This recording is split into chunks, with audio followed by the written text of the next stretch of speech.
But to some, he is merely the latest to announce he will take his chances seeking to convince America he is the only person to next reside in the White House. Others see him as the shining young star that gives the political right the safe choice they've been seeking for a nominee. But does the GOP in America need a safe choice at this stage of the nation's history and the GOP's desire to rise once again to the highest office in the land? Let's get to it. He's the veteran political analyst who knows the Beltway inside and out, also co-author of the book Power Grab, Obama's Dangerous Plan for a One-Party Nation, Dick Morris.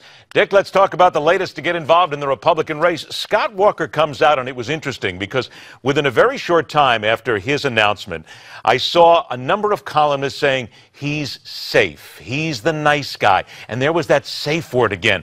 Dick, first of all, A, is he a safe choice? And B, does the GOP need a safe choice right now? I don't know where they get that he's safe. He was a firebrand in Wisconsin and totally changed the entire state permanently, one thinks.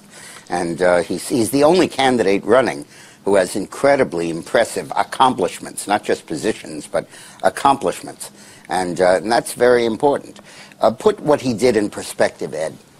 The only thing state government does these days is education and health care.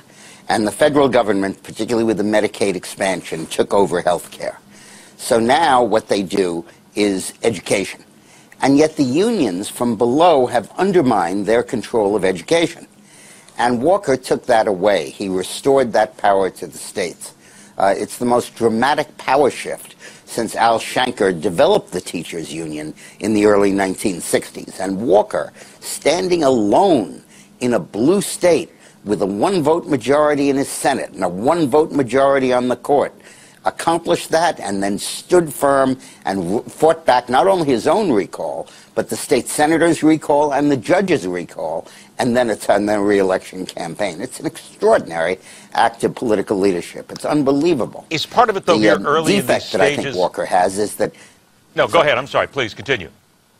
I was going to say, I think the defect that Walker has is that he's not used to the national stage. And the difference between a senator and a governor when they run is that a governor has to answer everything. Any question, I'm sorry, a senator has to answer anything, any question anybody asks him. Whereas a governor can formulate the agenda and stick with it.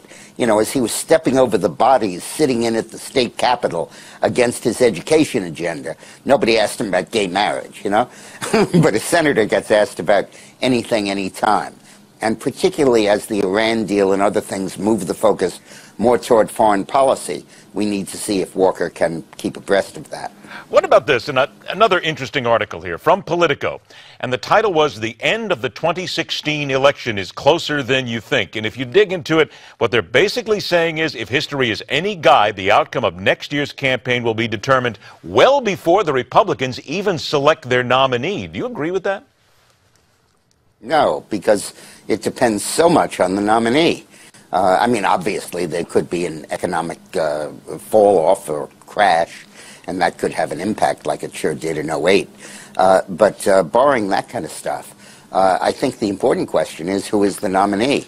And my concern with Bush as a candidate is that when you think about it, all of the negatives that you can use against Hillary, you can use against Bush as well, which means he can't use them. He can't say you're a dynasty. He can't say you're too old. He can't say you're the politics of the last century. He can't say you're too rich or you get your money from multinational sources, because he did all the same things. And therefore, I think that one of the newer candidates, be it Walker or Cruz or Rubio or Huckabee, might have the better chance of being able to use those issues. About a minute left I have here. Is it not fair to add into this that the longer that the divisiveness goes on in the Republican Party, the longer the infighting goes on, that's going to have a huge effect as we head up towards the convention? That could be the thing that the left is counting on. No, there I don't agree with you, Ed. The Republican Party will have a civil war or bloodletting, the whole bit, and then they'll come together as tight as a pack and work together in the election. I don't think that animosity carries over. The defect, though, is that if there is a groundswell within the Republican Party against Bush.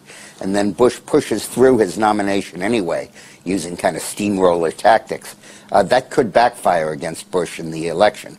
But the Democratic and Republican parties are too dug in on opposite sides of no man's land in their trenches, not in the last analysis, to be very united. And here comes the war. Remind everybody, if you want to get a good idea of what this war is about, there is one way to do it. Get yourself a copy of Power Grab, Obama's dangerous plan for a one-party nation. It sets up a lot of what we've looked at, but what we're going to look at coming ahead here with the election cycle. Grab your copy today by visiting powergrab411.com. Dick, always a pleasure to have you on the show, my friend. Thanks so much for joining us. Thank you, Ed. And here we go. Every time you see it, there's a new poll, there's a new idea, there's a new infighting. Is this not entertainment? Are we not entertained? Yes, we are. Stay with us. The fastest 60 minutes in news continues.